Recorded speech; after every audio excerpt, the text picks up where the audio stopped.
wixii guur rabo hay soo waceen oo dadkayga kamid ah dadkayga markaan leeyahay wax HIV ga la nool waxa yeelay maalin walba isu guurnaa maalin walba laba aan aqoon baa isbarnaa dal iyo dibadba aniga waxa dhacday waa lay qalday mana aaminsanen HIV AIDS marka anigu xanuunkan igu dhacayay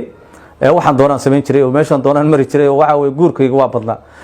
gabadhii aan guursaday darteed baan arinta iga qaaday dadkuna way ogyihiin inta badan waana ka hadlay hadda ka hor ku noqon mayo waxa jirta qisa isoo martay oo maalin dhaweed na soo martay oo ay tahay nin wadaadada waliba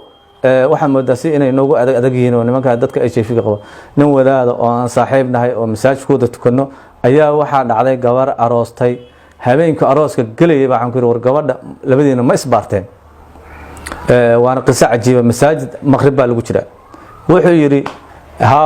ma isbaarin biirniyo arintaas meen ogeyn aniga arintay ugu dhacday ma ogeyn adigu inaad qabtidna ma ogid gabadha inay qabtana ma ogid isa soo baara arintaas seen yeelaabi hadda waqtigan mana helaya saacadan hadda cid maartay waxaan subaxdii waan ku waaga bariyo caawa salaad iska tuko iska sunayso hadii Allah idmo subaxdina gabadha soo kaxay adigna soo raac gabadhii arintii intii uu sheegay way soo raaceen gabadhii positive bay noqotay inay xanuunka la noosho asagina negative uu noqdo aan u sheegay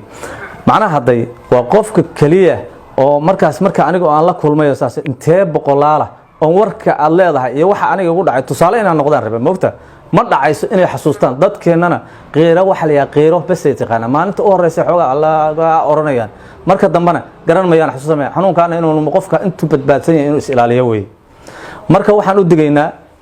dadkaas Soomaaliyeed oo walaalahay ah oo afkayga garanaya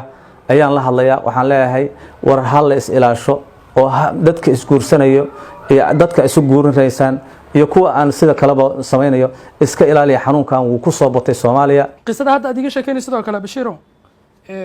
goormay dhacday qisada waxay dhacday walaal waxay dhacday hadda sanad ba ka soo wareegtay ma sanad ma dhamo waxa ka soo wareegtay 9 bilood meelaas ba ka soo wareegtay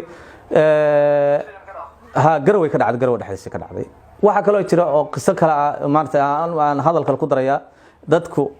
inta badan ama qof telefoon iga soo waco ama si kale aan soo kulano ama meel aan ugu maano waxay yiraahdaan war Ilaahay waa ka saarayaayo waxa sameeysa ama qof maartay idacad ka hadlayo kale ama wax la mid ah ba waxay ku soo hadal qabsadaan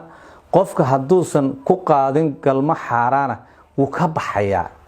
waxa laga yaabaa ka galmada xaaraanta ku qaaday aniga galmada xalaasha ku qaaday inuu uga khayr badan yahay suurtagal waxa way niyad in qofka laga jabiyo ma moogta Ilaahayna ugu maana tagino Ilaahay xaqiisa asaga qofkiisa wanaagsan iyo qofka xun marka taasina waxaan leeyahay qofka xanuunka qaba iyo waxba la kala